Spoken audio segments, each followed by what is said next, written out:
In the name of Allah, the beneficent, the merciful, I bear witness that there is no God but Allah.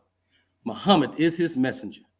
And the Honorable Minister Louis Farrakhan is our divine reminder and warner that's in our midst.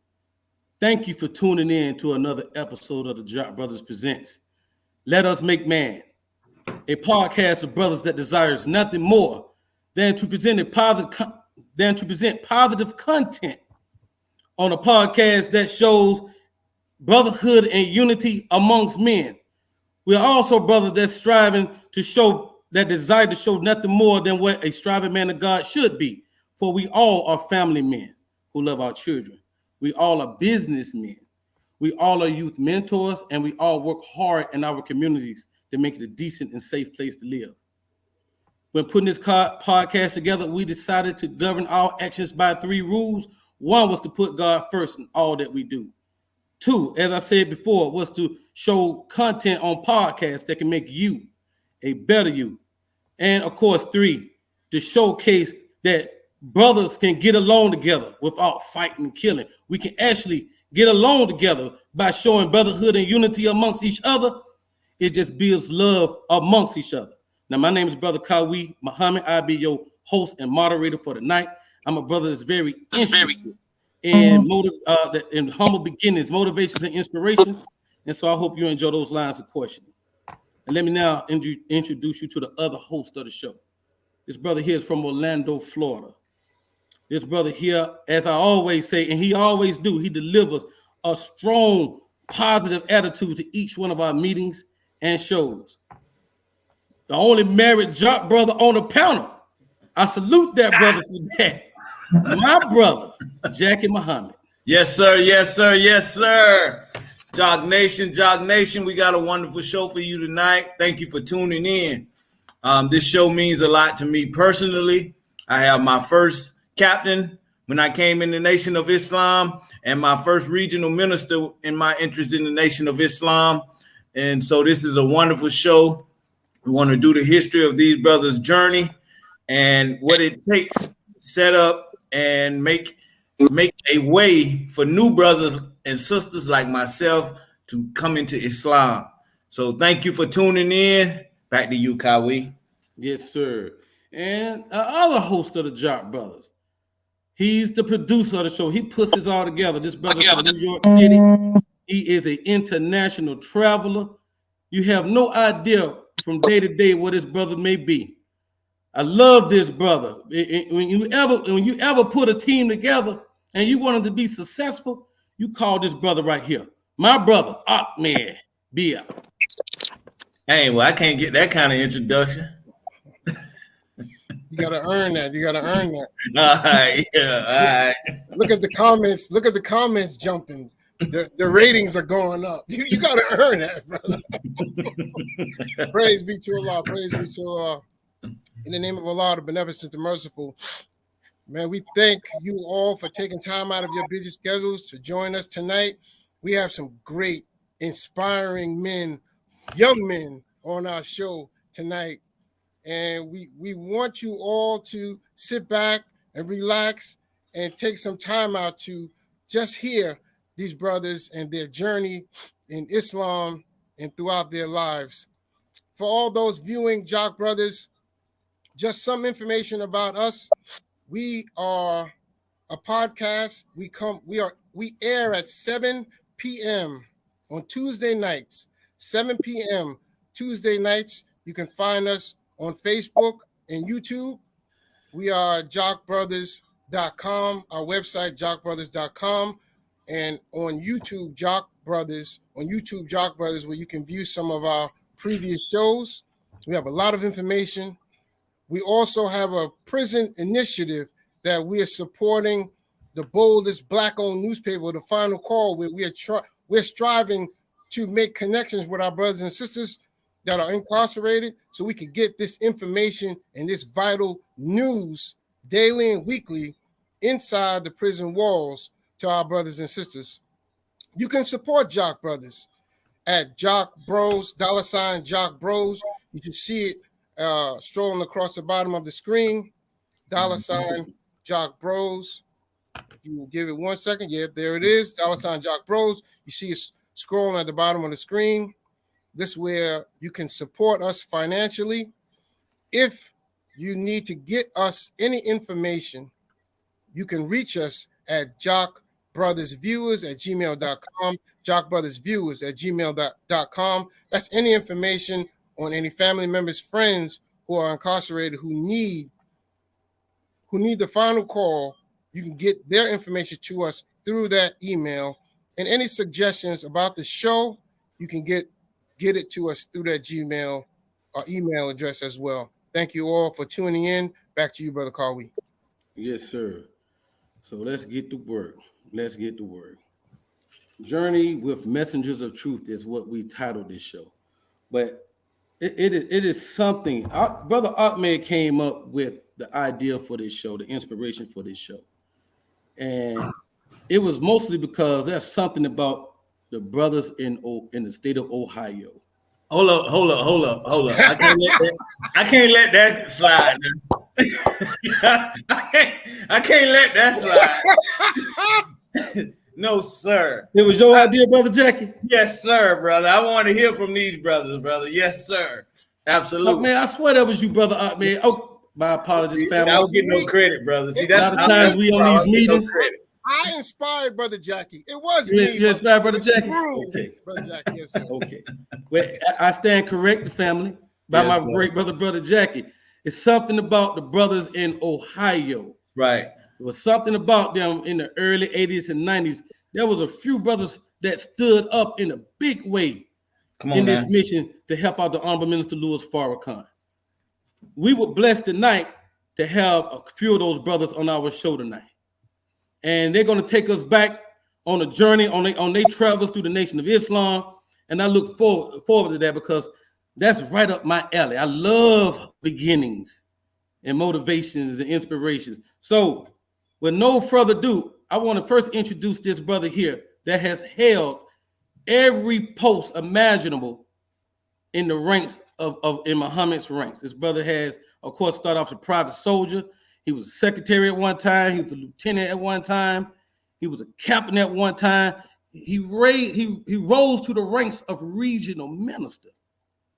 But no further ado, my esteemed brother, who I'm extremely excited to interview tonight, Brother Vance or Minister Van Muhammad. Assalamu alaikum. Wa alaikum salam, sir. In the name of Allah, the beneficent, the merciful, who came to us in the person of Master Farad Muhammad, we forever thank him for leaving with us in his absence such a divine leader, teacher, and guide in the Honorable Elijah Muhammad, the last of the messengers and the greatest of the messengers. That's right. I would like to take this opportunity, brothers, to thank Brother Minister Louis Farrakhan, because if it was not for him, the accolades that I just received from Brother Klawi would have never been possible. I thank him for allowing me to walk with him through this journey of rebuilding the teachings of the most honorable Elijah Muhammad and taking a brother out of a small city in Youngstown and taking a chance and allowing him to come to Atlanta, which the messenger said was the apple of his eye. I thank him for that.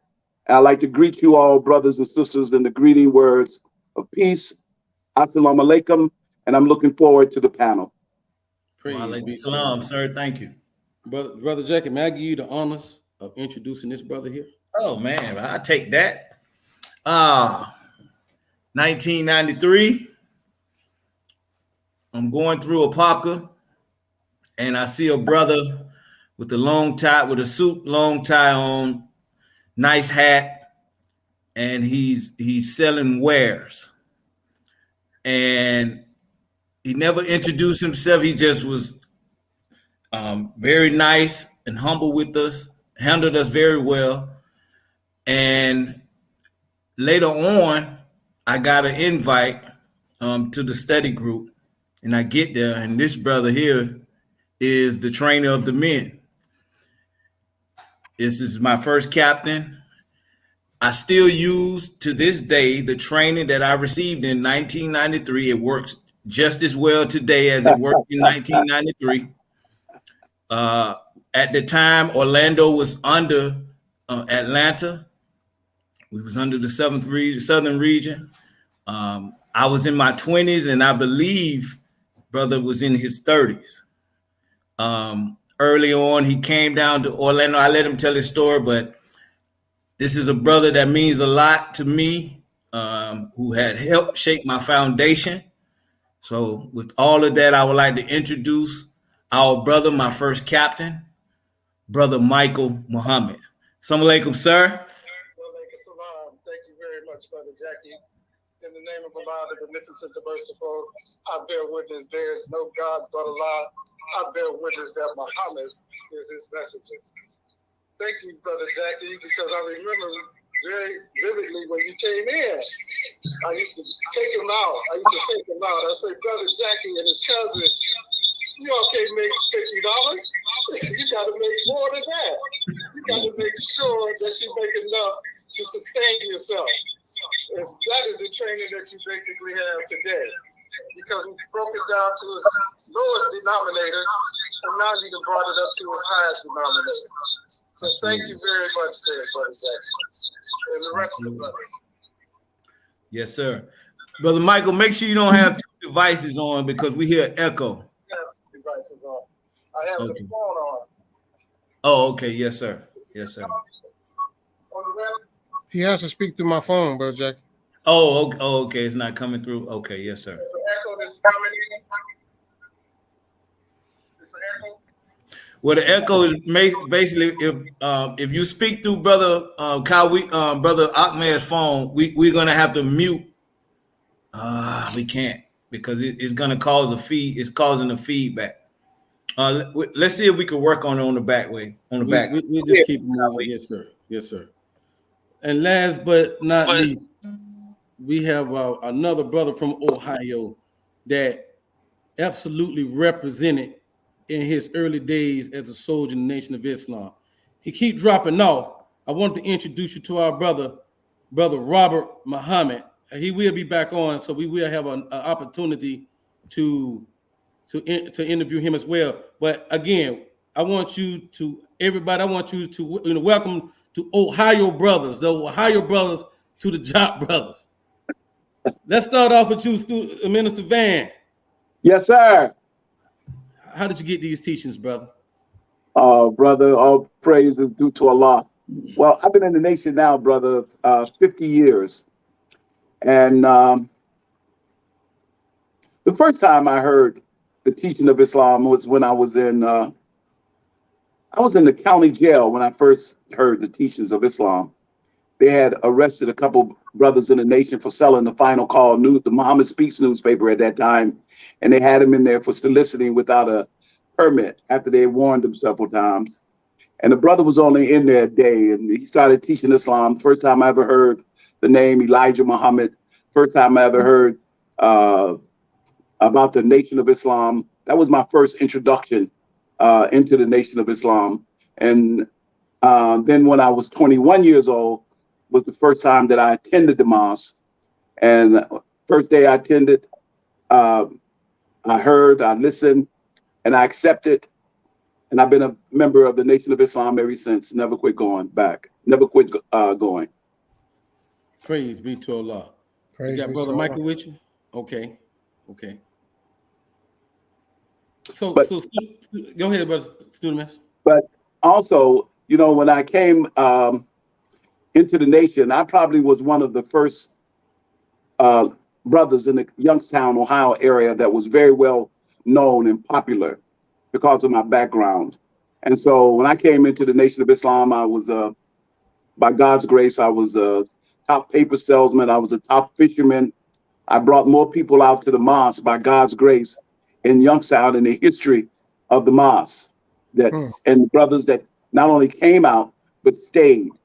I've held posts in the nation, as you said. I started off as a squad leader, second lieutenant, first lieutenant. I became the captain in the first.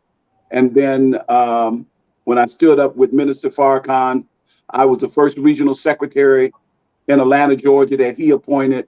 And then I wanted to go into the ministry.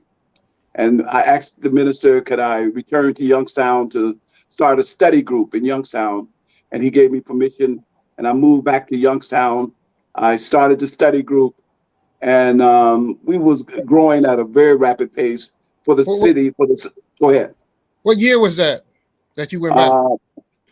This was 1983. 83. See, well, now, see, we have to get these timelines, because from what I understand, 50 years, you came in 72. Yes, sir. Right? No, I came in, I'm 71 years old now. Mm-hmm. When I came in, I was 21 years old when I accepted Islam. So let's go back though. I don't want to go 83 so fast. What year was that? I came in, I started coming the end of 71 when I first started coming out, December of 71, and I got my ex in 72. Okay, see, you jumped too far, because Carl, we like to hear what happened right around the messenger. Yeah, man. That was all around the messengers. That was when the messenger was among us. Right. That was yeah. You jumped too far ahead. Okay. What was the brotherhood like when you first came into the ranks, Minister Van? Oh, it was solid. By Allah's grace. I guess in Youngstown, we probably had about 65, 70 FOI. The brotherhood was, it was just solid, brother. It was just one of the most beautiful experiences that I ever had in my life. Everyone had a take charge attitude. When I first went to FOI class, they taught us just how to be a brother, how to be a father, how to be a husband, and just an overall good person of character. What about the racial tension in Ohio at the time? Are you all in one specific area in Ohio, and one community? Is it projects? I mean, what? Well, I came into the nation in Youngstown, Ohio, right? And Youngstown was mosque number 9. So we was a small city, but we was very conscious. We were the last city in the numerical number to, receive our number, which was great for Youngstown. I give you some magnitude of the consciousness of the city. We had our number before Cleveland got their number, before Philadelphia got their number. We qualified for our number early on in the history of the Nation of Islam.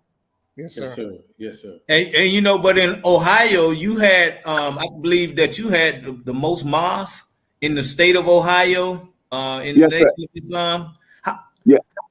How many? We had number 5 was Cincinnati, Ohio. Mm-hmm. Number 9 was Youngstown, Ohio. Number 18 was Cleveland, Ohio. Number 37 was Akron, Ohio. And number 43 was Columbus, Ohio. And I think Toledo was, about number, it was later on, but it was like number 60 or something like that. Oh, praise be to Allah. So what makes Ohio so special? It's a gangster. I know Youngstown was a gangster city. Youngstown was a gangster city. And I learned that later on watching, I think it was Kill the Irishman, and they was in Youngstown. I'm like, I didn't know Youngstown was a gangster city, but, how did that help shape the environment and the attitude of the brotherhood or the sisterhood, or did it have any effect on it? Well, it didn't really have an effect on us. We really never paid no attention to it, to be honest. Just like in New York. New York had the reputation of being, rough and tough, but the people that lived in New York, lived in Brooklyn, lived in Harlem, it was just a daily life. It was just what they always knew. We were always aware of the gangsters, and Youngstown was a gangster town. But one thing that I've always liked about Youngstown, we weren't phony or fraudulent. We weren't two-faced hard, so we basically call a spade pretty much, Gotcha. Yes, sir. So I wanted the other brothers to be on so we could kind of like lead everybody in the same line of questioning, but since they're not here, let's move on. Now, when we talked yesterday, Van, I want to ask you this question. I was very I wanted to make sure you was okay with this question. You said you was okay with it. So I'm gonna go ahead and throw this question at you. When the messenger departed, you know, personally, what went on with you? How did that affect you in your growth in Islam? Where did you go from there? Oh, I was devastated like all of the other believing men and believing women in the Nation of Islam. I was on my way to Chicago to Savior's Day, and it was myself and the local brother, the lieutenant, and another brother. And the announcement came in over the radio, just a regular radio. It came that Elijah Muhammad, leader of the Nation of Islam, died so-and-so time. And we were all devastated. Initially, we didn't even believe it. And you have to remember now, that was a time when there was no cell phones or pagers or anything along that line for us to call to verify. So we had to wait till we arrived in Chicago at the Mosque Mariam, you know, to verify that the messenger had transitioned. And then when we got to the mosque, it was the mood of all the brothers and sisters. Even before we got out of the car, we could tell that the information that we had heard over the radio was true, according to, you know, what we understood at that particular time, that the messenger had transitioned. Right. Yes, sir. Hold that thought, Brother Michael. How you doing, brother? I want you to take a moment to tell us how you got the word, and you know, take us up to the point where I guess the messenger departed.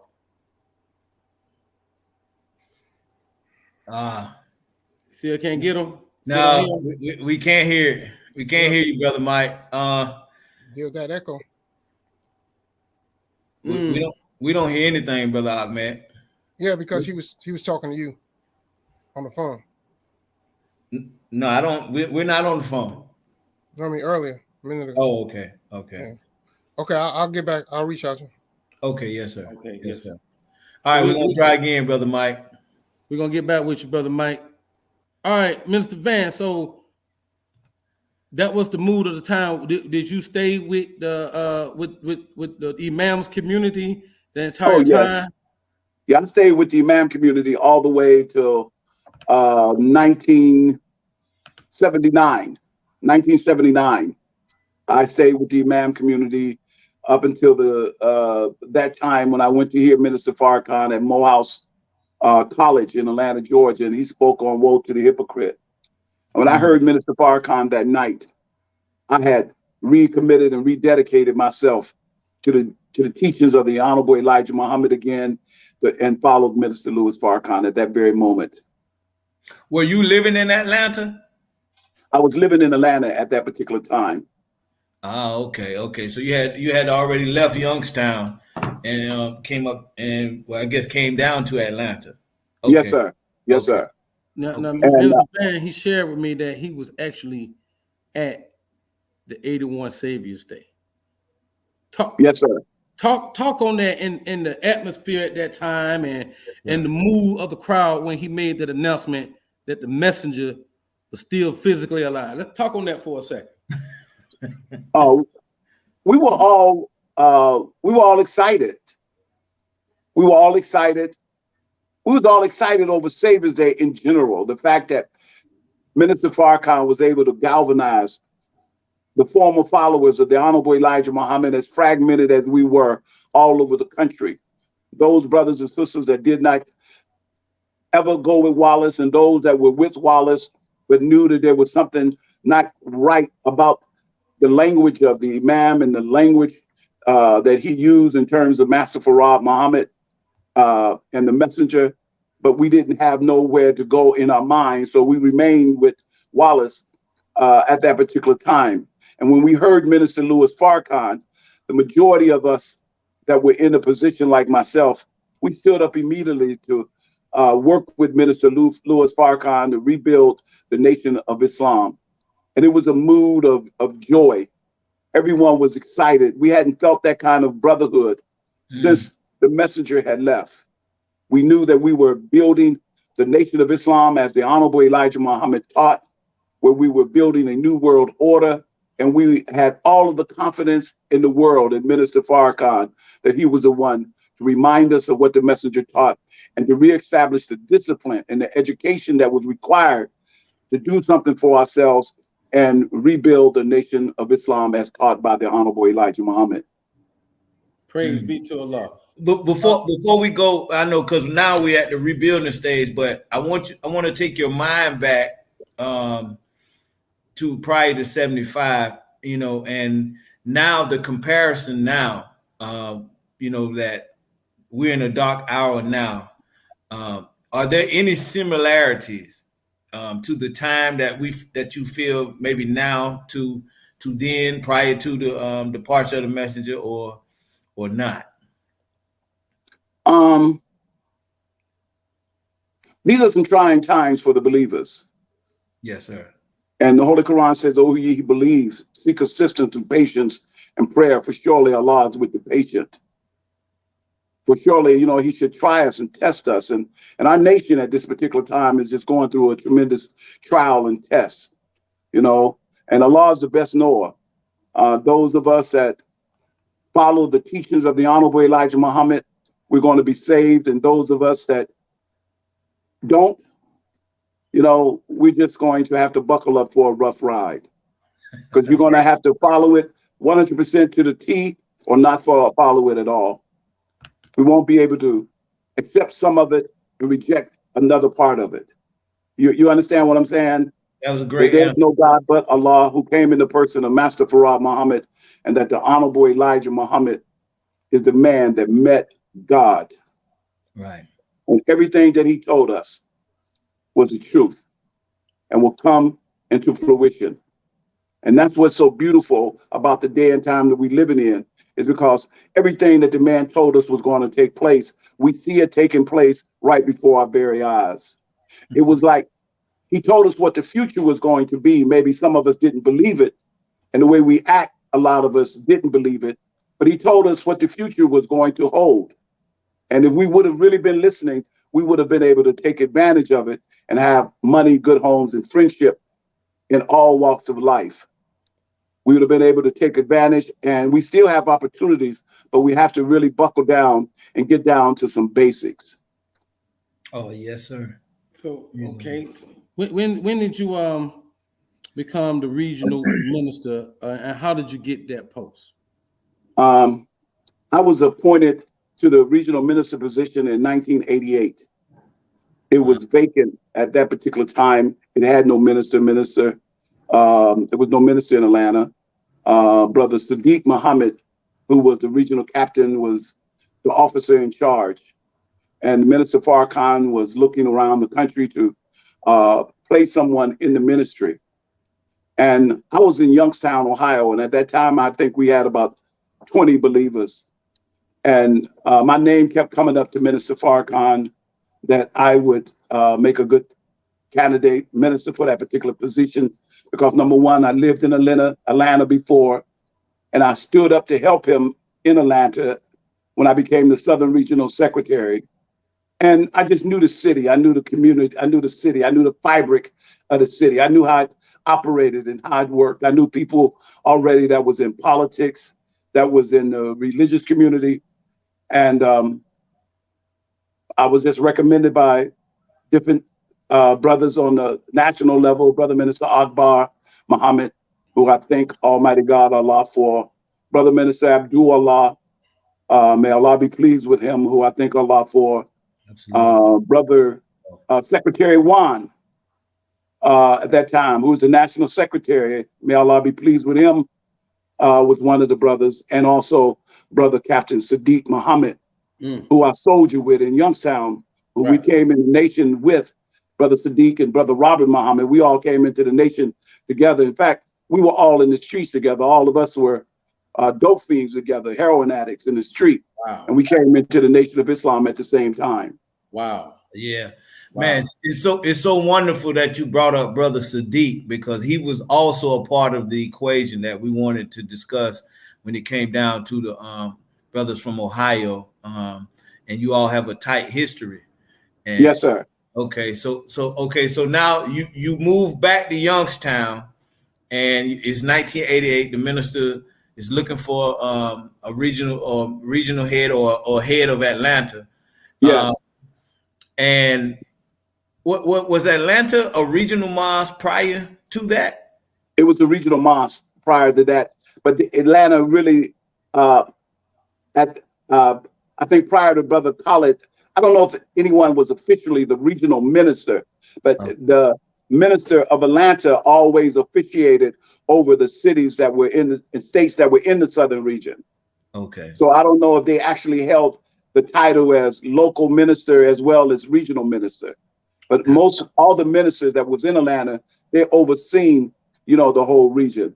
Now, first brother who I would like to give credit to when I return to the teachings of the Honorable Elijah Muhammad under Brother Minister Farrakhan, his name was Brother Shaka, Brother Lewis. He was the first brother that was the minister in Atlanta, Georgia, under Brother Minister Farrakhan. He was the minister, and Brother Sylvester Muhammad in Atlanta, who you all know. He was my first study group coordinator when I first came back and embraced the teachings of the Honorable Elijah Muhammad under Brother Minister Louis Farrakhan. Brother Sylvester was my study group coordinator. Yes, sir. And he was a good coordinator. He was very good. Shout out to Brother Sylvester, man. I love Brother Sylvester. Yes, sir. Yes, sir. Praise be to Allah. I mean, Brother Sylvester was my first study group coordinator. And when I became the regional minister, I had Brother Sylvester as my regional investigator also. He held that title the whole time I was the regional minister. And I had Brother Sylvester as my regional secretary because Brother Sylvester is a very no-nonsense brother. Right. And he don't play no games. Right. Everything with him is either black or white. Yes, and Brother Sylvester is the type of brother that, he speaks his mind. And because I wanted to be a good minister, and I was a new minister, and I didn't want such an august position as a regional minister to go to my head, I wanted to always have someone around me that if I was getting other than myself, that would check me, that would pull me to the side and tell me, Brother Minister, I think you're wrong. And he was and is that kind of brother. And he was so valuable to me. I don't care what meeting I was in, I always had Brother Sylvester there because I respected his input.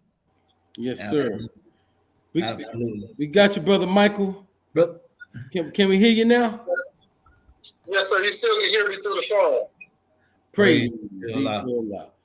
Mr. Man, I got some tough questions for you coming up.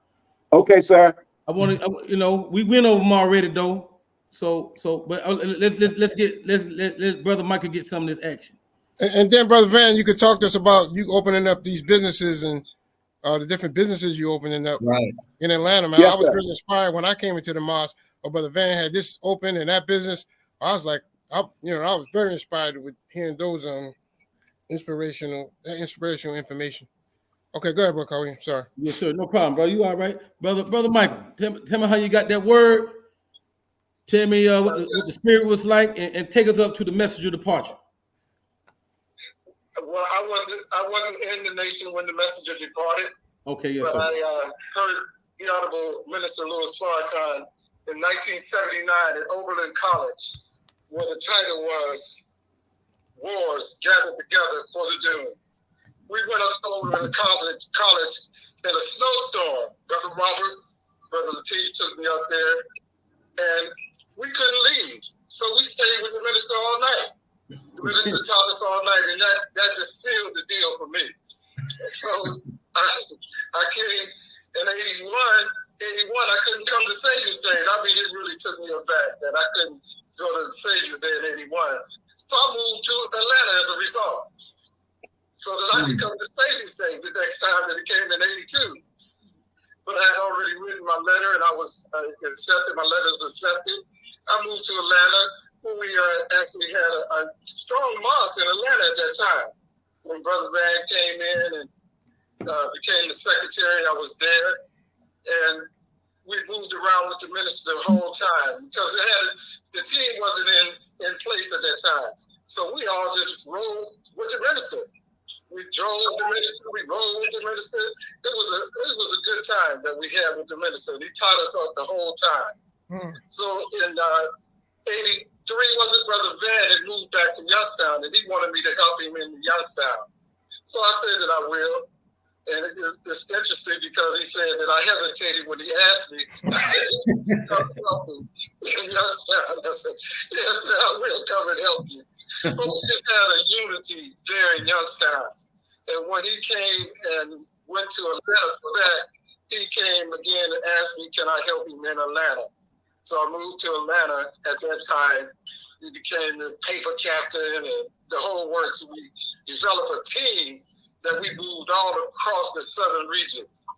In that southern region, we went to many states and opened up those areas for the minister to come and teach all the cities in the southern region. And that particularly was a good time for us in Atlanta.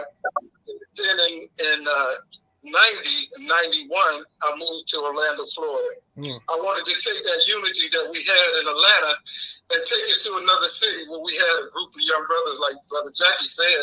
I don't think we had any brother over 25 years old. No. So right. we wanted to groom them brothers. We wanted to groom the brothers because they was coming in as young men. So they needed to know how to be entrepreneurs. So we instilled that, but we instilled that in unity. It was a unity that we had. You know, a lot of people say car washes and fish fries is just there to make money, but it's there for unity. That's right. It brings the group together. And that's what we did in Atlanta. And I used to take the brothers out. We just had fun making money. You know, they say, let's make some money. You know, and that was the thing that attracted Brother Jackie, like we mentioned. And we went from there, and it grew from that particular point. Because, you know, the thing is that you got to break it down. You know, if you're doing $50, I mentioned before, you know, it equals like $350. I mean, a week. I mean, it's not a lot of money, but you know, what if you double it? You got to keep doubling it. You know, and that's what was taught. Let's double that money that you had. Instead of $50, make it $100 a day. You make. Instead of $100, let's make it $150 a day. Instead of $150, let's make it $200 a day. And that's the way you build. And that's what encouraged us in Orlando to get a brotherhood. We had a team of about 10 brothers, young brothers. Like I said, one over 25. And I mean, we worked it out. We worked it out. But we worked it out, bro. I'm talking about, man, we would drive from the top of Florida to the bottom of Florida and get off on every exit. All right, brothers, we're going to drop 10. We're going to drop 20 buttons. And then we're going to get back on the exit and go to the next city. That's how we hit them, man. And by the end of the night, we count up, man. We go to a restaurant. We pour all our money on the table. We count up, man. And we eat and dine and we enjoy each other's company, man. I had so much fun during that time, brother. So, yeah, we do that. Yes, sir. That's what we taught. Yes, absolutely. Let us get some of that Brother Robert in the mix. How you doing there, Brother Robert? Assalamu alaikum, sir. How you doing, Kwawi? You never introduced him, bro, Kwawi. I did not, didn't I? No, sir. Hey, but Brother Robert, man, this brother here, I remember when I was first in the mosque, I would see this brother come through. This brother was always polite to me. He was always highly respected by other brothers. Never heard a bad word about this guy. I understand him to have been a captain before. Am I right about that, sir? Yes, sir. In Miami, I was in Miami. I had the whole state of Florida and the islands. That's right. Under Minister B.I. Under Minister B.I. Yes, sir. Without further ado, I want to introduce our brother Robert Muhammad. Give an open word, soldier. Well, assalamu alaikum to the family, man. It's an honor to be on with you guys. I tell you, through my tenure in this nation, it's been an uphill road all the way. And, you know, you just got to struggle with it. You got to go with it all the way up. And Brother Van and my blood brother, they know the struggles that I had went through and went through. And it's a road that you have to just navigate. And what I start saying nowadays, here's what I say all the time.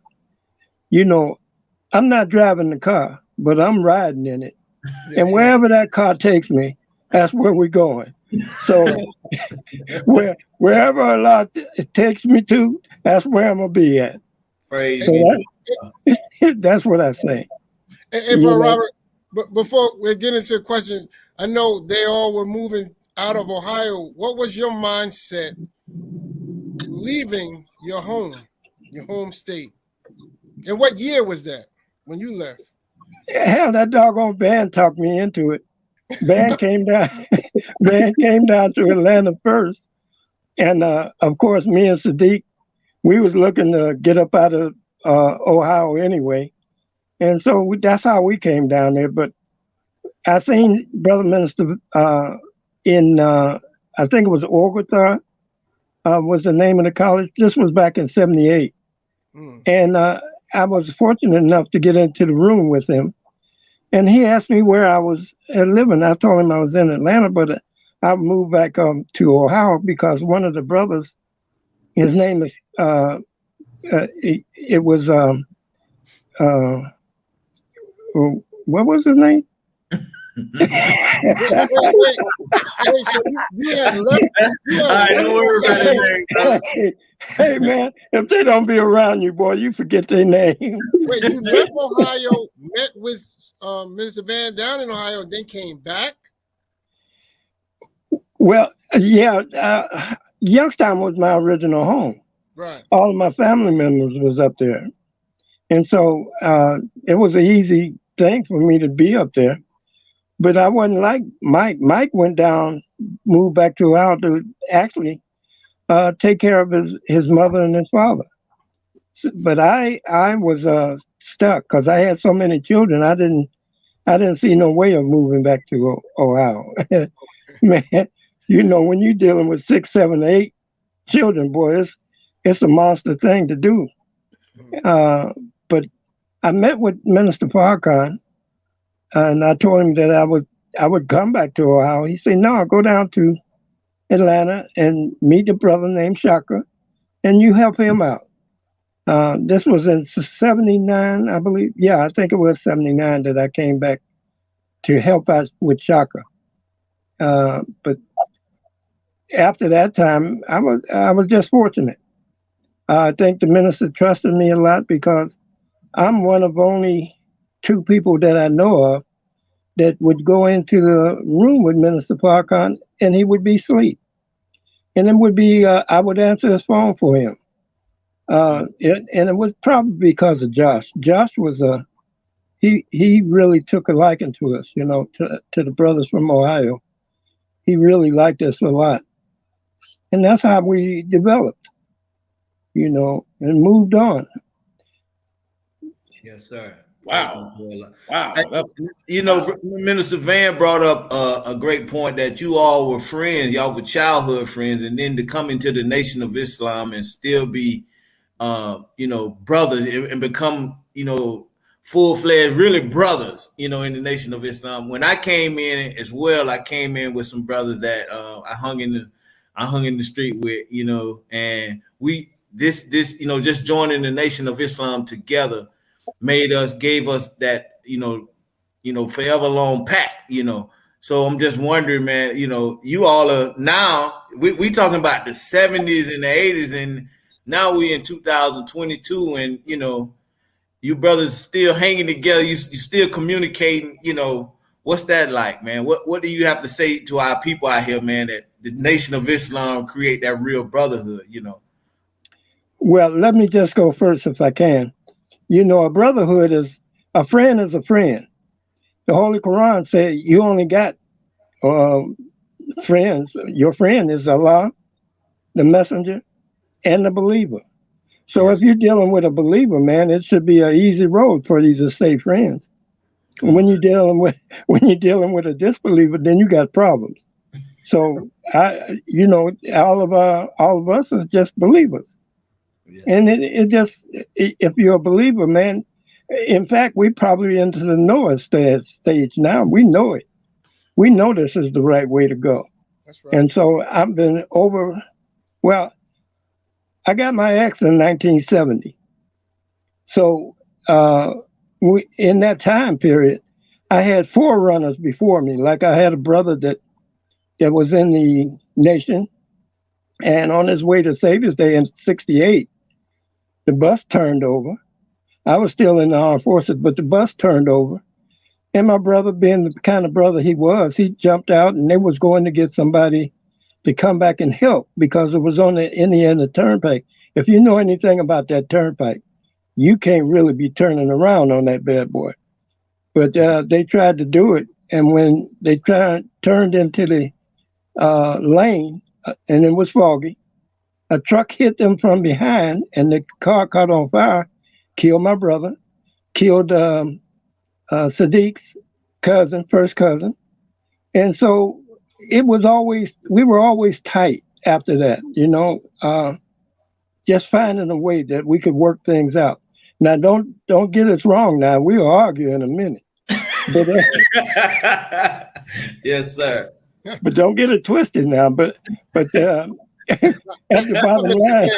I'm in his bed. Oh, sorry. Hey, we argue too. We argue too, brother. Definitely. But the bottom line is, you know, it's like my wife. I've been married to this girl for 57 years, man. It's just, you know, you just argue, and after you get arguing, then we settle the argument, and then we go on about our business like nothing happened. You know, so, you know, that's how I got to go, man. You just got to throw, like when I came into the nation, they told me all of your sin, when you come into the nation, is thrown into the sea of forgetfulness. In other words, you're not held accountable for whatever in the hell you did before you come in the nation. Right. So that's what I go by. That's what I live by. Yes, you know. sir. All right, Minister Van. Yes, sir. All right.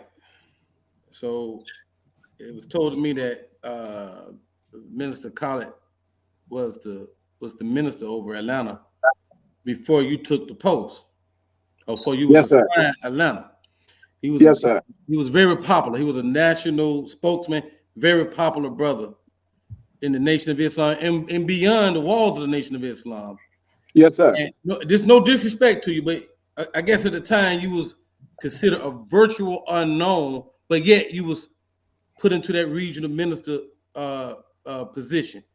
How did you navigate that, being that you a person of that type of popularity was just here before you, and now you come, you know, and people don't know you like that.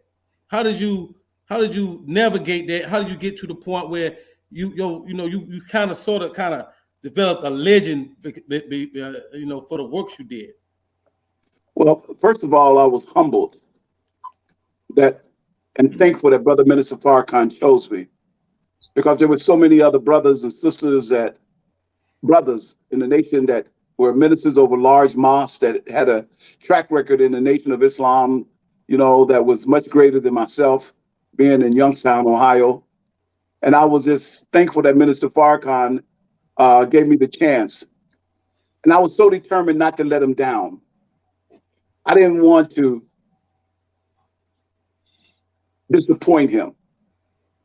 I've done everything that I could to make sure that I would make my word my bond when I said that I was going to help him to build the city of Atlanta. And then when I was given the commission as the Southern Regional Minister to be the best regional minister that I possibly could.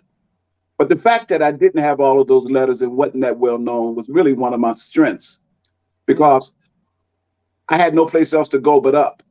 Yeah, that's right. Because, you know, everyone underestimated me. They would see me. I wasn't a boisterous brother or anything along that line. I didn't, you know, act like I was no kind of big shot. I just was always thankful to be a member in the Nation of Islam. And because I didn't think that I knew it all, it forced me to rely on Allah. It forced me to rely on the teachings, everything that I had been taught. And I had some great teachers, you know, when I came into the Nation of Islam in Youngstown, Ohio. The brother that brought me into the Nation of Islam, Brother Albert, who's now Brother Latif. He was one of the greatest one-on-one teachers that I ever had in my life. He taught me of the Honorable Elijah Muhammad, the reality of God. And he was just a great example of just making things happen. There was no such thing as we can't do this. It's just a matter of how do we figure it out to make the impossible possible. And he gave us the example of Moses, and he gave us the example of Joshua when he went into the promised land and was told, when he sent the 4 men out to the promised land and to survey it and to go out and tell them what they seen. And 2 of them came back and reported big giants. And Joshua, he seen something altogether different. He seen big giants, but he also seen what it was going to be like after the giants were removed, and it was big grapes. And that's how he trained Brother Robert, Brother Sadiq, this brother Albert, that there's nothing that we can't do if we put our mind to it. We have to look beyond all obstacles and try to overcome them. As the lesson says, what is a fruit? A fruit is the best. That we're constantly training and conditioning ourselves to meet and overcome all obstacles in our life. We believe that as men belonging to the military unit of the Nation of Islam, 100%. We didn't believe that there was nothing that we could not accomplish. That's the messenger right. said we can do something for self. Whatever the messenger said we can do. When he said and told us that we are God, we walk like we were God. We talk like we were God. And we act like we were God. In every place we went as men in the Nation of Islam, people wanted to know who we were. He made a distinction of the black man in the Nation of Islam different from any black man in America, any black man in the world. You could tell that that was something different about that black man. He didn't sloop down. Elijah Muhammad taught us how to walk. He taught us how to talk. He taught us how to sit down in a chair. He taught us how to run. He taught us how to act at home, and he taught us how to act abroad. There was no place that the Honorable Elijah Muhammad did not tell us how to carry ourselves as men belonging to the military unit of the Nation of Islam. And the same thing applied to the sisters. Come on, man. He taught them how to act at home, and he also taught them how to act abroad. And when he seen what Allah had blessed him with in the black man and woman, Elijah Muhammad said that he could tell the whole world that he has some of the most beautiful followers anywhere in the world. They bearing witness in the comments, Brother Van. You did that, brother. And because of your political attachments, and you knew the people you know in different areas in Atlanta, did it make it easier for you to transition in this position and set up businesses and connections throughout the city? Brother, that's an interesting question. You know, we say that Allah is the best knower. And we say that Allah is the best knower because he knows what is in our heart, and he knows what is not in our heart. And he knows the unseen. He knows tomorrow when we don't even know it. He knows that there's certain individuals today that are going to be used for tomorrow. When I moved to Atlanta, Georgia, I was working for New York Life Insurance Company in Atlanta, Georgia, which is a very conservative company. And when I was working for New York Life Insurance Company, I was at that time I was with Imam W.D. Muhammad. And I had one foot in, one foot out. I used to work at one of the most popular clubs in Atlanta, Georgia, called Cisco. I thought you were gonna say Cisco's. Mr. V. No, don't go Cisco's there. were before Mr. V's. Cisco's was the cream of nightclubs in Atlanta, Georgia. Everybody that was who's who used to come to Cisco's. Yes, sir. This is what's so ironic. The brother that was, I don't know if he still is, the brother that was over the Georgia Dome, the general manager of the Georgia Dome, his name was Khalil Johnson. I met Khalil Johnson at Cisco's. This is before I returned to the teaching. I met Bill Campbell in Cisco's when they were just young men just getting out of college before their political careers started and took off. Yes, Most sir. of the men that I met in Cisco's, because it was the who's who, the professional class, were men of prominence when I became the regional minister. So I already had a relationship with them. So Allah he put me in an atmosphere, in an environment at that time to prepare me for a position that was awaiting me, which was the regional minister. So when I became the regional minister and I went to them, oh man, I know they knew me as Abdul. I said, Abdul, I know him. What's going on? I was respected even when I was in the club by Allah's grace. Praise be to Allah. And they knew that I was a member of the Nation of Islam, that I was a Muslim. And at that time, interaction with Muslims was new because Wallace, took a lot of the laws and restrictions away from the Muslims. And so a lot of brothers that was in the masjid, they were going to clubs also. And so speaking of Brother Robert and Brother Sadiq, I was working at Cisco's and I was working on the door, and I had a confrontation with a brother in Cisco's. He challenged me. He knew something. He didn't know my name. He knew something about me, but he didn't know. And anyway, him and his partners was, talking like they was going to do something to me afterwards. They had no clue who I was. I called Brother Robert and called Brother Sadiq and told them to come down to the club. Brother Robert and Brother Sadiq came down to the club like cold gangsters. This Robert here? This Robert here? We scared them Negroes in that club to death. And when they walked in, I pointed to the two brothers that was talking all that talk, the Brother Sadiq and Brother Robert. And each one of them went in two different directions around the club, around them. And man, I'm telling you, but they all respected me. And so the experience that I had working with New York Life Insurance Company helped me tremendously when I became the regional minister. Brother Robert, you want to add to that story, brother? Let's hear the war story, Brother Robert. Hey, man, it is what it is. Did you? Hey, it just is what it is. The theme of the men that grew up in Youngstown, Ohio, we weren't scared of nothing, man, really, to be honest with you. In fact, somebody talk about they want to fight us. First thing come out of my mouth was, man, ain't nothing between us but air and opportunity, Chief. So, if you just got to bring it. You bring something, you get, we're gonna do our thing. Brother Van was always a good friend of mine. Sadiq, I got to tell you about Sadiq. Sadiq, when he was about 9 years old, I was trying to date his sister. That's how I met Sadiq, and I was always real cordial to Sadiq because Sadiq, to me, I felt like he was one of those ones that would spearhead anything. He would go into any place, anywhere, and he didn't show fear. So that's the relationship that was built upon.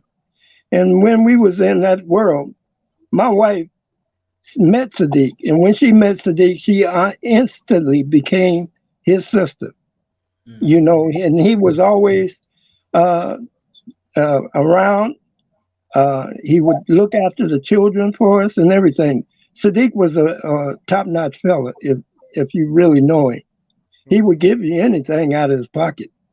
And so it was one of those kind of people that was built around, like he said, Brother Albert, but we just had that brotherhood. And there's nothing like a brotherhood. Yes, sir. And that's what I suggest to y'all, man. Just be brothers. And that's all. Just be brothers, man. And you can make it through the world if you just be a brother. And it's a hard job. Now, I'm not saying it's an easy job.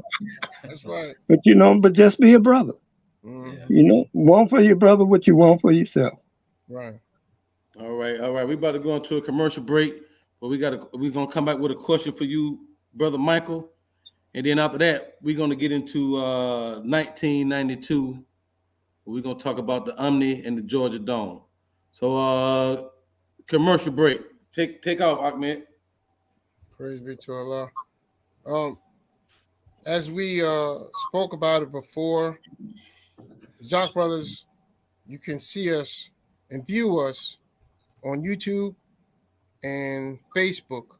We air at 7 p.m.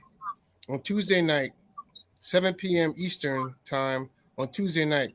You can also check out our past videos on YouTube at Jock Brothers, and Facebook at Jock Brothers. We also are pushing the prison initiative where you can help and assist in helping us to get the baddest, boldest black-owned newspaper, the final call to our brothers and sisters behind the prison walls that are currently incarcerated. You can support us at $ Jock Bros, $ Jock Bros. You can see it scrolling across the bottom of the screen. And you can reach us at the email at jockbrothersviewers@gmail.com, jockbrothersviewers@gmail.com. We also have our businesses. The Jock Brothers are businesses in our own entities.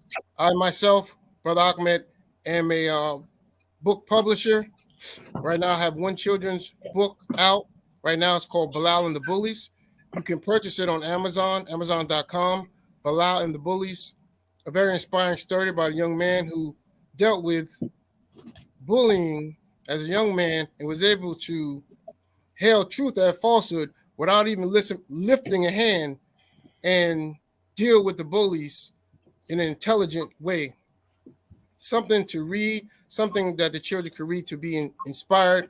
And I'm a Black author, so that's definitely something to support. We also have our brother Kawi, who is our realtor. And if you're looking to purchase a home or get an apartment, he's the man to call. Commercial buildings, private homes, or even investing. You can call Brother Kawi. If any of the Ohio brothers who don't live in Atlanta want to move back, we can get you a place. We can get you a Atlanta is your home if you deal with Brother Kawi. You're going to have to pay me for that one, Brother Kawi. We also have our brother Jackie, who has a company called Supreme Waste Management. Supreme Waste Management, where Supreme Waste Removal. Excuse me, I'm sorry. I'm thinking about the website. Yes, sir. Supreme Waste Removal, where he delivers dumpsters for cleanup and garbage removal or debris removal.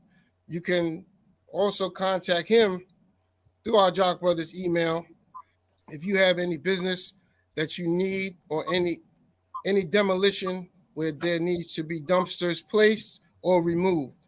Brother Jackie is the man to call. All of these companies are Black-owned businesses, and we support the Jock Brothers. We support the Nation of Islam, and we support our community. Thank you, Brother Kawi. Back to you. Yes, sir. Yes, sir. Excellent. Brother Michael, it is said that you started an advanced team. You kind of like that came out of your mind, an advanced team that I guess followed the minister wherever he went. I guess tell us about that. I heard a lot of stories. I want you to confirm it. Well, I did not start the team, Brother Van. It was Brother Van's idea, and I was just one of the ones that helped him with that particular venture. I mean, I just headed the team for him as he had the responsibility in Atlanta, Georgia. So I was the one that actually took the men around to basically help, and we just started that team, the advanced team. Like you said, we just didn't have no fear, so we went anywhere. We could go anywhere. We set up shop. Our offices was on the corner of every street. That's what was our office. So we didn't have that fear that would come with most people coming out and being on the streets. Even in Orlando, we took that same spirit down to Orlando. There wasn't nobody on the streets when we went down there. They were scared to be on the street corners, and we went on the street corners and did the same thing. We took that same unity that we had in Atlanta down to Orlando, and we took that training that we had with the advanced team, because that team was nothing like any team in the country. We went anywhere, and we helped the minister wherever it was needed. So was that okay? So that was like the first team that went anywhere. So that kind of I don't know. I'm just reaching. I could, I want you to correct me. Is this like before E-Team came about? Is that before? Yes, sir. Yes, sir. That was before the E-Team. Brother Van had set up that team there in Atlanta, before the E-team had actually got started with putting the brothers together to follow the minister around. And we put that team together, and that was copied. Hey, but Michael, one I thing. wouldn't say they copied it. I wouldn't say they copied it. Remember, those was Brother Michael's words. Yeah. But they seen it. They actually seen the team that we had. Because they summoned us in all the cities. Whenever they needed help in the southern region, they summoned us to come and help in that city. Right. Yes, sir. I got to bear witness to that, because when I came in for the first year, we never registered, man. We just started working. And I'm telling you, we just started working, and we was everywhere. And just like Brother Michael saying, they seen us everywhere, and they just like, man, these brothers be on every scene, man. So we had all the behind the scenes details. We had the minister's door. We pick him up off the plane. I mean, we had all the details. We had airport detail under Brother Michael. We had airport detail in everywhere, every city we went, because they seen us. We had that same advanced spirit. Everywhere the minister went, we'll be there beforehand. We'll be there beforehand when he get there, and then we'll be there while he's there, and we'll be there while the wheels after the wheels go up when he leaves. I'm telling you, man. So I bear witness to that. I was trained under that. We trained the men to go in. We had airport runs when we trained the men to go to the airport before the minister, and how we was going to actually go through the airport before the minister got there. Yeah. Yes. That's right. We weren't scared of nothing at all. Yes. See, that's a story that needed to get out, brother. Who knew? That was like Brother Michael said. Let me tell you how the advanced team started. It started with the Stop the Killing tour. When Minister Farrakhan came to Atlanta, Georgia, if I can just advance it to what you said you wanted to talk about, was the Omni. When the Minister Farrakhan started doing the Stop the Killing around the country. And when he came to Atlanta, Georgia, I told the minister that I found a venue we was going to go to, and I told him the Omni. The Omni at that particular time was the largest facility, arena in Atlanta, Georgia, that held the most people in one venue. It was 17,000 people. And when I told Minister Farrakhan that I was going to bring him to the 17,000, Minister Farrakhan said, "Brother, are you sure?" I said, "Brother, Minister, I'm 100% confident that we can fill that arena up." And he said, "Well, okay, brother." And that's how it all started. And I just had a group of brothers and sisters that had confidence in me, that worked with me day and night to make it a reality. But one of the things that we had done in Atlanta, Georgia, prior to the Omni, we had laid the groundwork. Because I knew at one point, sooner or later, Minister Farrakhan was going to come to Atlanta. And I knew that I was going to need the support of the politicians, the religious community, as well as the business community. So I'd done my advanced work, and anything that was going on in the city of Atlanta, I was a part of it. If any of the churches had anything going on, I was a part of it. Anything that was going on politically, I was a part of it. I supported it. If they was having any kind of banquet, we bought tables. I was always there. The next thing we done was we increased our visibility in the city of Atlanta, Georgia to the max. We strategically mapped the Beltway 285, and we took the 285 and we mapped every strategic exit. When you go on 285 off of every major exit, we had brothers positioned and stationed there for morning drive, noon drive, as well as going home drive, evening drive. We knew when the majority of the people were going to be in their cars in Atlanta, Georgia, and we capitalized on that. I used to promote concerts. So when I used to promote concerts, we knew when the best time to buy radio spots was morning drive, noon, and going home drive. That's when the majority of the people was in their car. So we took advantage of that. And I had brothers that was working with me, and we had maximum visibility in the city of Atlanta. Every place you would go, you would see brothers on the corner, suited and booted. suit and tie, haircut, shoe shine, knowing how to operate and work that corner. Every one of those corners, Brother Sadiq, Brother Robert, and Brother Sadiq worked with me to train the brothers on the corners. Because Brother Sadiq and Brother Robert, we were trained in working the corners in Youngstown, Ohio. And so we knew how to maneuver through our traffic safely.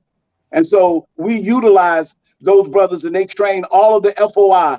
And so every time you would turn around, you seen an FOI somewhere in the city of Atlanta. We circled the city. We circled Decatur. We circled College Park, East Point, Jonesboro. All of those exits, we had them maxed out. And when the traffic was back up at the light, we had brothers walking down, pointing their fingers. You know, if they didn't buy paper, that was okay with us, because our main purpose was visibility. See us, look at us, see the discipline that we had. To ask the question, who are these men? What make them come out here every day, smiling through rain and through wind? We was just always there. And that's what we developed, and that's how we captured the heart and the respect of Atlanta, Georgia, as well as the political community, the religious community, and the other Muslims bow down to the followers of the Honorable Elijah Muhammad. If you would ask where are the Muslims in Atlanta, they would always point you to where we were, on the corner of Ashby and Martin Luther King. We had a presence that was so hard that as far as anyone was concerned, we were the only Muslims in town, even though there were other Muslims groups, but we were the dominant force in that town. Praise be to Allah. It's a couple of people names I want to mention, man. They've been on the show. They've been really commenting a lot on the show. Minister Van, I will just give a little mention. I got a Brenda Muhammad. She's been giving you a shout out since you said Assalamu alaikum. Oh man, but Sister Brenda Muhammad, she was our first manager at our restaurant. I could not give her enough. Let's talk about. I cannot show enough gratitude to her. Let's talk about those businesses, Minister. I may want to talk about them the businesses that you open up. Yes. Well, the first business that we opened up, we were was the place, the meeting where we was holding our meetings. We were looking for a place that we could meet, and we found a place at 880 Martin Luther King. That was our first established building that was ours, and I found that place because I knew we could use it for twofold. We could hold our meeting in the back, which held about 100 to 125, and then we also had a kitchen facility where we would set up our restaurant. And that was our first established business that we had. And it produced the necessary revenue that we needed to maintain our building, to maintain our obligatory charity. We were making so much money through that business that we did not need the believers. When they paid charity, we split the charity up between National Center and obligatory charity, national obligatory charity, and number 2 poor, because we had enough money coming in from our businesses to run our operation. Come on, man. And Sister Brenda she was my first manager, and she was the best manager. She cooked, she took orders, she cleaned, she done it all.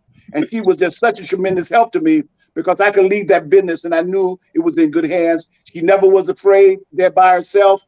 She handled that business. You got a Sister Nicole, you got a Minister Stanley. Oh, Minister Stanley checking you out, Brother Ronald. Yes, sir. You had a cleaners and a barbershop as well? Yes, sir. We had a dry cleaners. We did not have a barbershop, but we had a dry cleaners. We purchased the dry cleaners. It was a bit cleaners that was across the street from where we was meeting at 880. And I negotiated with the brother that owned it to lease the cleaners from him. And it was just beautiful. Everything was in the beginning stages, you know. We had at one point we had 2 restaurants, a bakery, and a cleaners, and we also had the mosque, which was on Ashby Street. At that time, we moved from 880. We opened up our mosque over on Ashby Street, where the brothers and sisters meet at now, at Sister Precious Muhammad building. Yes, sir. Praise be to Allah. So, brother Michael, let me ask a question. When you came down to Orlando, Was it already a study group there, or did you foundation that study group in Orlando? No, sir, it wasn't nothing there when we came down. When we brought the family down, we started in the building at 750 OBT, and out of that, we started in the conference room. We started showing videos of the minister, and out of that, that's when brothers fished about 6 brothers in. Brother John Muhammad, we can never thank Brother John enough. He fished about at least 5 young brothers, ranging from 16 to 18 years old. And that's spearhead. We met in the conference room, and we just got too big. The doctor that owned the building, he gave us everything. He put us in another room that was a larger room. We brought Brother BR down. We brought Brother Van down. So we started growing in leaps and bounds just because of that study group that we had right there. There was nothing going on, period, at that time. And we just brought that same spirit that we had in Atlanta down to Orlando. That spirit was, it was wonderful. It's definitely wonderful. And once we got it established, and then of course we had Brother Howard that came down and brought some products down. The products that he had was the juice products, that was helping with the finance of the brotherhood. Once we started having additional finance for the brotherhood, we took off, like nobody's business. But one of the things that I definitely wanted to talk about was the product. The product that we have. We always talk about product because individuals always talk about working for yourself. But when you work for yourself, you're nothing but a product. That product that you're dealing with is yourself. Teach. And who is yourself? Teach. Yourself is a righteous Muslim. Alhamdulillah. Yeah, that was one of the questions that I was going to ask, and somebody in the listening audience asked that. And every time we speak to brothers who are on those teams, going in advance, moving around with the minister, how do you support yourself? But I'm glad you started to speak about the different products you had and the different programs that you would get the brothers or introduce the brothers that they wouldn't have to depend on a regular job. Yes. Let me, Brother Ahmed, one of the things about the Vance team, all the brothers that was on the Vance team, so when we filled up the Omni by Allah's grace, we had to turn around. We had a crowd that we had to turn people away because the fire marshal came in and got at the doors and wouldn't let nobody else come in. And what we basically done was when Minister Farrakhan left Atlanta, he wanted to go throughout the southern region. And what we had to put together was an advanced team headed by Brother Michael to go into all of the cities to, survey the layout of the land. We had a step program that we had to check off when we went into the city. We had to go in and find out where the police department was in proximity to the convention center. We had to find out where the nearest hospital was in the event if there was an emergency. We had an emergency route that was set up. If we had to take the minister or any other of the believers to the hospital, what was going to be the route that we had? We had runs in every city that we had, the advanced team. We were so organized, we would have trial runs before the minister get into the city. We taught the brothers how to ride in a caravan. We taught the brothers that was the lead car and the backup car, how to maneuver throughout the city. Another thing was, because it was such an intense job, we had brothers that we brought into the city, into those cities with us, and all the expenses was paid. The brothers didn't have to use their own money. If we took them, then we was on the road 2 weeks before the minister came there. Headquarters in the southern region, we covered the hotel, we covered the food, we covered all of the expenses for the brothers when they went into those cities. They didn't have to worry about that. Then Brother Michael and Brother Jackie talked about the buttons. We also had buttons which read, "Drugs, don't try it, don't buy it." And we gave the brothers buttons to go and sell in those cities while they were there, that would bring revenue into the brothers' pockets so they could have money as well. But the money that they would make off the buttons was their money. We still paid for the expenses. Yes, sir. Praise be to And Allah. I bought so And many. we called the team the advanced team because we went in there in the head of the minister to make sure that everything was taken care of and that we had all of the I's dotted and T's crossed. And then later on, we weren't the first one to probably had a team, but we was the first one that gave our team a name. Well, praise be to Allah. Well, I'm telling you, I was a part of that. I was trained under that. My brother Michael, I'm telling you, that training sticks to this day. When I go to a city, the same training. We got to know exactly where the hospital is. We have to know where the police department, man. We have to know these things. So praise be to Allah for the brotherhood. Thank y'all for that. But them buttons, Brother Michael, I mean, we bought plenty of suits. I mean, we fed the multitude with buttons, the button program.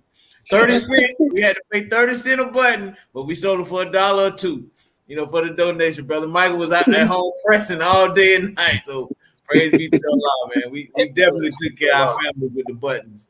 Hey, bro, Robert, you had to move your family down to Florida? Well, like I told you, Brother Van had talked me into coming down there. I came down to look at it, but I was impressed by the things that Atlanta presented. And that's what made me come down. In fact, that rascal talked me into going down to Griffin to be the minister in Griffin. Yeah, you was in Griffin when I first came in. But what about Florida? Van. Yeah, you was captain in Florida. You had to move your family down there as well? I didn't go that far because when I went down to Florida, down to Miami, it wasn't conducive for me. I didn't like it in that respect, you know. So I didn't go down there. I didn't move my family down there. Yes, sir. That would have been amazing. I by Allah's grace asked Brother Robert to go to Griffin, Georgia, because when Brother Robert and I was like close.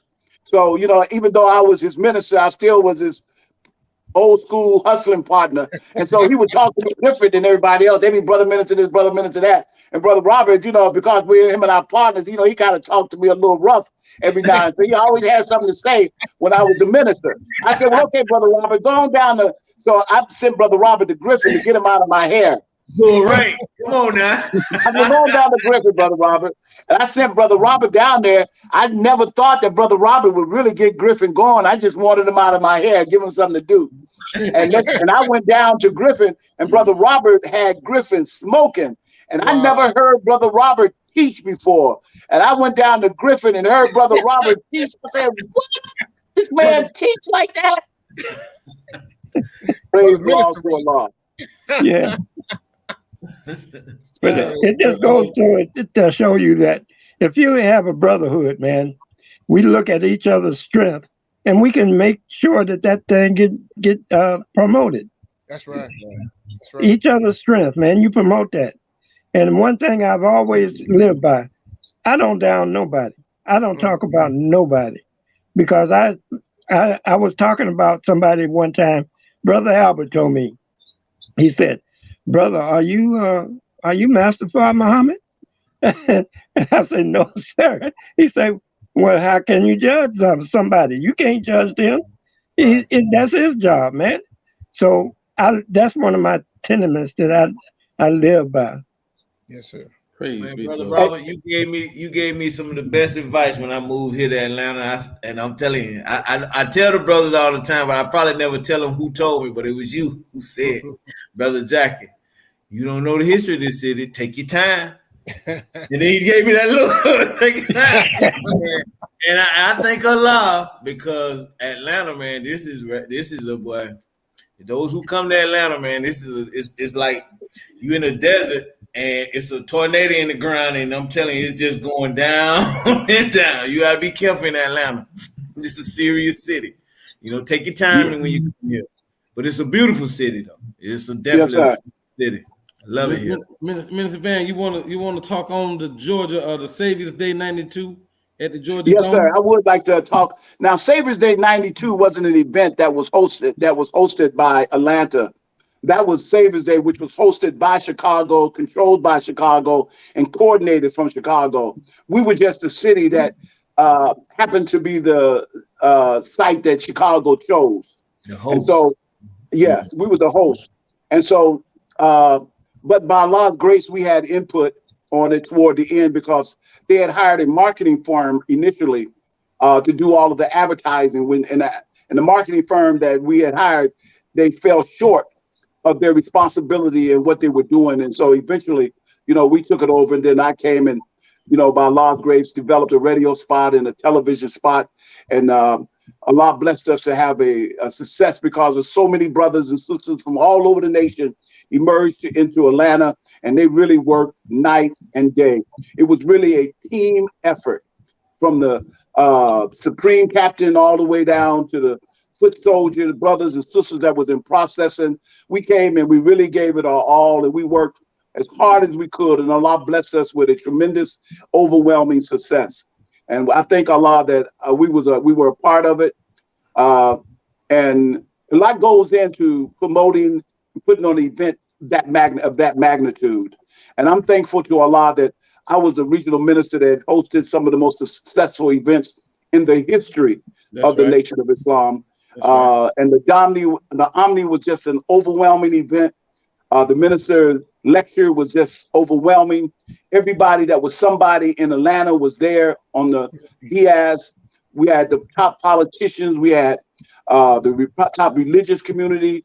It was just an overwhelming event. And I'm thankful to Allah that He blessed me to be the minister at that particular time to help to facilitate that success.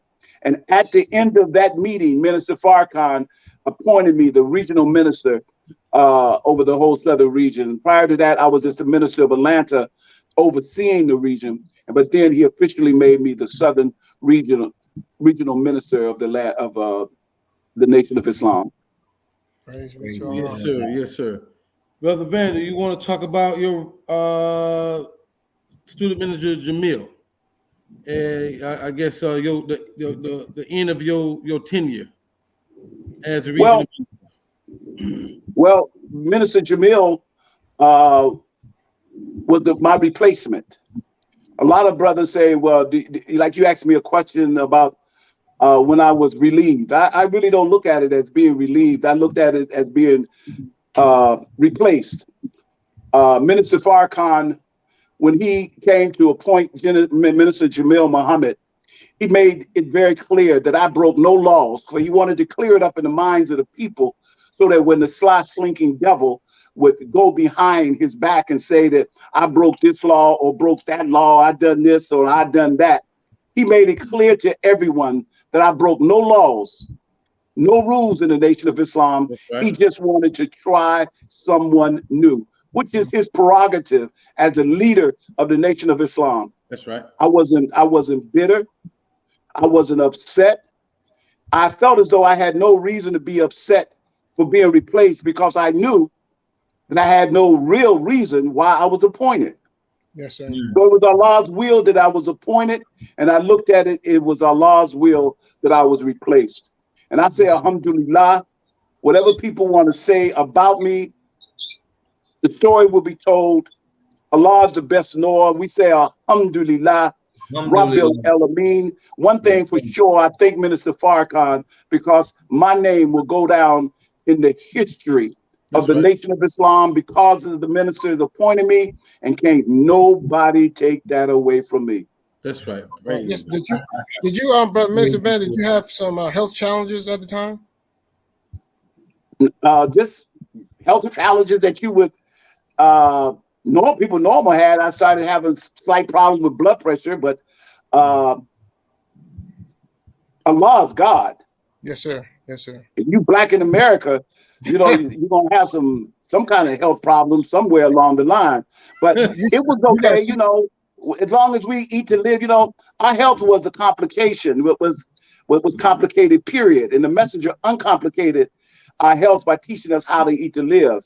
And whatever health problems we have, we can always correct within a 30-day period if we start following the teachings of the Honorable Elijah Muhammad. It was just time for me to go. It was time for me to be replaced. And whatever else need to be said, don't need to be said, other than the fact that I've done my job. That's right. I say like Paul said, I fought a good fight. Oh, the good I can fight. honestly and truthfully say that I've done nothing to no one. And I tried to do the best job that I could. If I hurt anyone's feelings, it was not intentionally. If I'd done anyone wrong, it was not out of any malice. And I just thank Allah for the wonderful brothers and sisters in Atlanta, Georgia, that I love and that love me. And I'm just thankful that after 27 years, people still speak of me affectionately. Oh, And that is the hereafter. That is the hereafter. After I was removed, people still talk about the works that Allah blessed me to do. And I say, Alhamdulillah, Rabbil Alameen. And you know, before we go, I see the time. I wanted to just acknowledge brothers and sisters. First, I want to thank Minister Farrakhan. I want to thank Allah and his messenger for blessing Minister Farrakhan to open up his heart to appoint me. And there was a lot of people that helped me that you don't know nothing about. And there was brothers and sisters that really was in the beginning that you don't know. One is Brother Shaka, Brother Lewis, Brother Sylvester Muhammad, a brother named Brother Al Swift, Al X, Brother Brian. We owe Sister Annette, Sister Quinnette, and Sister Quintel a debt of gratitude. We owe Sister Lucille a debt of gratitude. These were sisters that were there in the very beginning. And these sisters never been to an official MGT class. They just heard the word and they stood up to help Minister Farrakhan. And I thank Allah for them. I thank Allah for Brother John Shabazz, Reverend Orange. Reverend Orange was a brother that introduced me to the religious community and literally forced him to accept me. He forced me in the door and I got in. I thank Nathaniel, Dr. Nathaniel Browner, Mr. Browner, who was always a friend to the Nation of Islam. And I just thank him over and over again. And I thank you, brothers, for the job that you're doing. And I pray to Allah that the brotherhood that you have, that it be a handle that no man can break. Laugh and joke with each other, but know that when in a time of need, that you're always there for one another. And continue to be that example, brother. Continue to be that example. Thank you.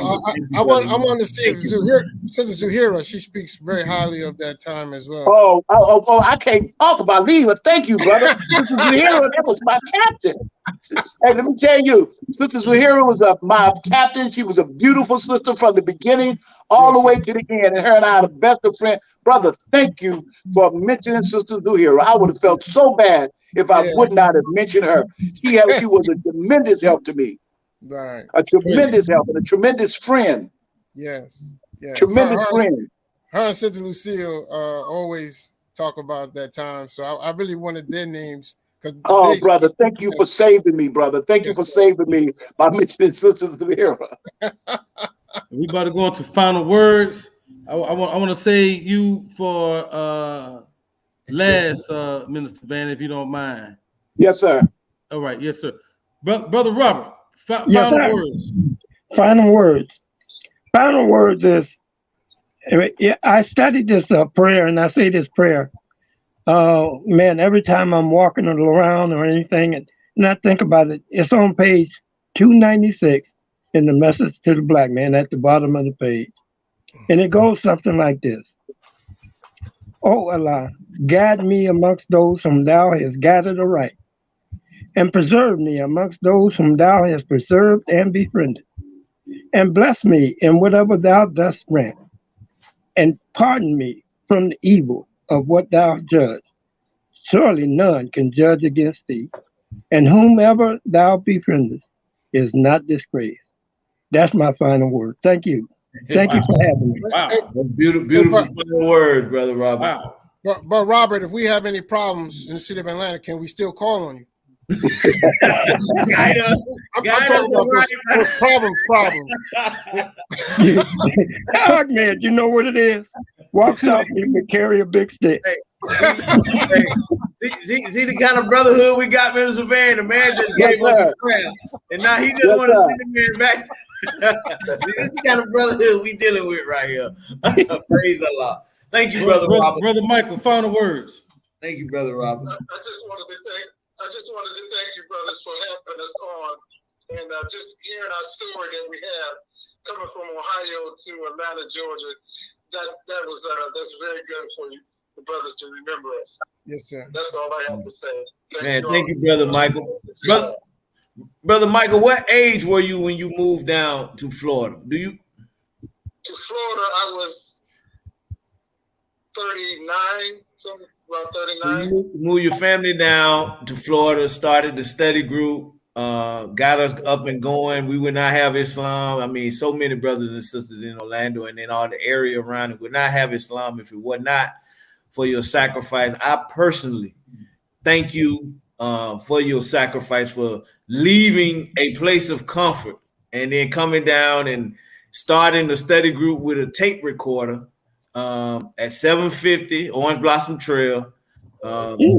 It allowed myself and others like me to come in and experience the Nation of Islam. Because of that, I'm married, have a business. I mean, just things are going well because of the training and the foundation that you and brothers like yourself, Minister Van, Brother Sadiq, Brother Robert, who help brothers like myself, young brothers coming in and help us and give us a strong foundation where we can build on and leave something for our children and our grandchildren. So thank you, Brother Michael. Me personally, my family, from me and my family personally, for your sacrifice. I appreciate you, sir. All the training that you gave me, the example that you gave me. I mean, I wanted to say this too, because, Brother Minister Van brought up about being replaced and relieved. I remember when I was replaced or relieved, either one, but I watched it happen with Brother Michael.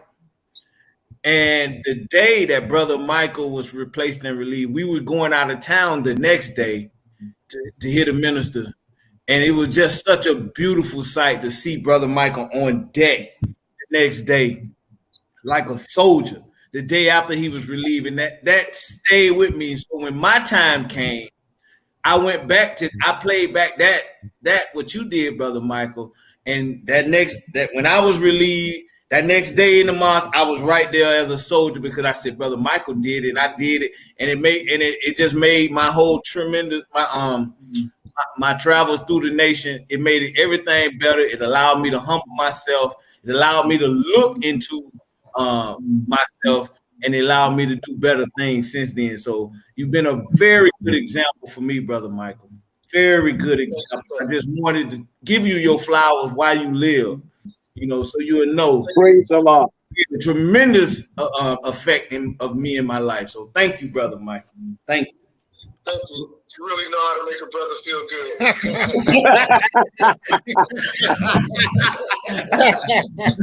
Hey, that's how we got to do each other, man. That's the brotherhood, man. That's what we got to do. Yes, So, sir. Brother Michael, was those your final words, or you got some final words? Yes, sir. Yes, sir. That was my final words. Praise be good. Well, go ahead, brother. Good job, Brother Jack. Brother Ahmed, final words. Okay. But basically, I just wanted to thank you brothers for taking time to come on our show. Your names and your legs. I'm from New York originally, so all I knew was New York when I grew up. But when I came to Atlanta, I would hear your names and your experiences, Brother Sadiq, and Brother Robert was always there to give me those words. Anytime I may have been unbalanced, he's right there to whisper the teachings in my ear to get me back on track. You brothers, and I always study you and hear from the different stories and the legacy that you all brought in spreading Islam in America. Always is never taken lightly. I know how difficult it was from my parents, and then coming to Atlanta to hear your stories. It was just inspiring to know that when we go out, it's possible because it's been done before. And I can give your examples to other brothers. So it was all in the training. So I thank you all for your dedication and you putting yourselves out there to help the spread of Islam, to help the minister, the Most Honorable Elijah Muhammad and Honorable Minister Louis Farrakhan. So thank you, brothers. Really. I want to say one last thing before we go, that I would be remiss of my duty if I did not mention my beautiful former wife, Sister Antonio Muhammad, who was a helpmate to me through my complete ministry. She followed me all over the country. Wherever I said I wanted to go, she was willing. Whatever I wanted to do, she supported me. I thank Allah for her and the 7 children that Allah blessed me to receive through her womb. I thank Allah for her over and over again. Yes, sir. Thank you, bro. Thank you. I'm gonna do final words, and then we're gonna give you the final the close it out, Minister Van. As you know, I wasn't around during those eras. I mean, I lean on Brother Jackie, Brother Ahmed. I lean on Brother Stanley Muhammad. I lean on Brother Rashid to I guess give me those stories of old. You know, when I look at Brother Michael, and I see why Brother Jackie is the brother that he is. I met people that Ahmed trained under, and I see why is the brother that he is. And to me, bridging the gap between the 70s, 80s, and 90s to now, it's always a beautiful thing for me because it allows me to understand the current brothers that's in the ranks that I'm in the ranks with and why they the way they are. I mean, the brothers that says they came up in the 90s, they are hear and obey type of brothers. Point and simple. Brother Jackie, but I mean those are hear and obey type of brothers where I'm one of them new brothers that I want to know why. And come on, man. You know, and they say, brother, no, brother, speak the right language. Ask them why, you know. And so I see why they are the way they are. And brothers, I only say, man, y'all really reproduced yourselves in these brothers that's coming up, you know, in my age range right now. And I salute you for that. So thank you for your services, man. I never knew that y'all did so much. I guess Ohio truly represented in the Nation of Islam only the way Ohio brothers can represent. So it was a pleasure having you on the show. And I mean, I wish we could do it again. But Minister Van. Yes, sir. Our honor for you to have the final words of the show, brother. All praise is due to Allah. Once again, brothers, I thank you all very much. I follow your show when I remember from time to time. You all gave a course one day on credit report and the power and necessity of having credit. That was an excellent show that you've done. I would like to say to the brothers and sisters, members of the Nation of Islam, that we thank and salute you, the common rank and file FOI and MGT, for all of your sacrifices, for every dollar that you give that you really couldn't afford, every hour that you gave us when you came to the mosque, when you weren't feeling good, you came anyway. We thank you and we respect you and we honor you. And I would like to, Brother Jackie mentioned when he was relieved, Brother Michael, he said when Brother Michael was relieved and myself when I was relieved and replaced. All of us are men and we all have feelings. We all have emotions. Let us respect the laborers that tried to lay down their life and made the ultimate sacrifice to give to the Nation of Islam. Even though we didn't do a good job all the time, but we tried. So let us, when we see them, remember the sacrifice that they made, the sacrifice that their wife made, their children made, as we remember you for all of the sacrifice that you make as a rank and file FOI and MGT. And remember that none of us can rise no higher than the other one, that what I have, you should have, that the Quran says that the believing men and the believing women, that we are friends. And let us put our differences behind us and beside us, and quit letting personalities interfere with us being brothers and not speaking to each other. And, you know, we just got to stop it and just really get down to the nitty of the teachings of the Honorable Elijah Muhammad and remember that we all each other got.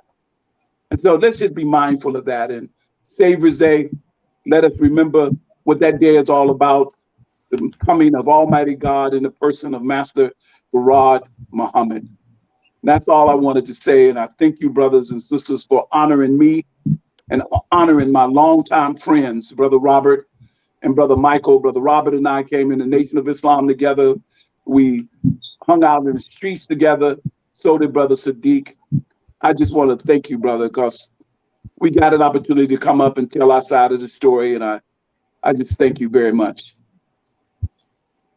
Thank you, Salam sir. alaikum. Wa alaikum salam. Thank you, sir. Yes, sir.